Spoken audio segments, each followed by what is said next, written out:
When a disabled man got into a taxicab with his guide dog, the driver immediately forced the pair out of the car because of religious reasons.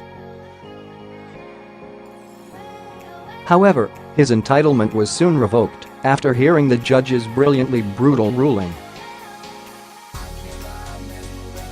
As the West's Muslim population grows, so does its influence on the culture. Just as we've seen throughout history, never once has a swelling Muslim minority ever collectively integrated with the populace of a non-Islamic nation. Disturbingly, Muslims have come to realize that using our tolerance and open-mindedness against us is the most effective way to implement and enforce Sharia compulsions.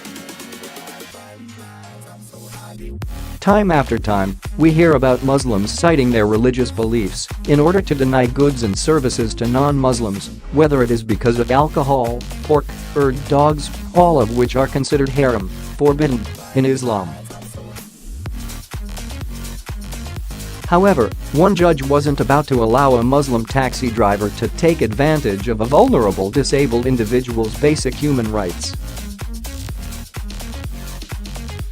In May 2017, Zayman Khan, 29, ejected disabled Thurnaby resident Martin Richardson, 48, from his taxi solely because of his guide dog, Janet, forcing the man to walk home with his friend, 68-year-old Graham Hollis. Thanks to Khan's refusal of the pair, Hollis was tragically killed after a 23-year-old assailant killed him with a single punch following an argument in an unrelated incident just moments later. Wrought with grief and utter humiliation, Richardson pursued his matter with Khan in Leicester Magistrates Court.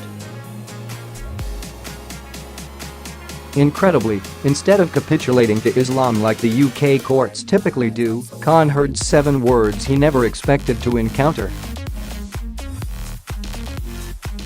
Leicester Mercury reports that on March 7, Zayman Khan was found guilty of discrimination under the Equalities Act, an offense which prompted the court to revoke his license and order him to pay over $1,100 in fines.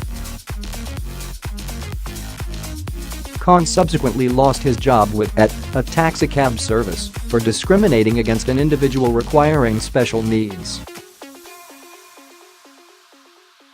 Of course, Khan denied the discrimination charge and claimed that he had only asked Richardson to exit the vehicle because the dog had licked the car's gear stick.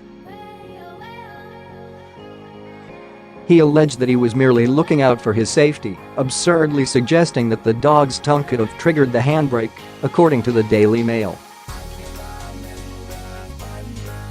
However, the court could easily determine that Khan was lying, especially when he repeatedly changed his argument.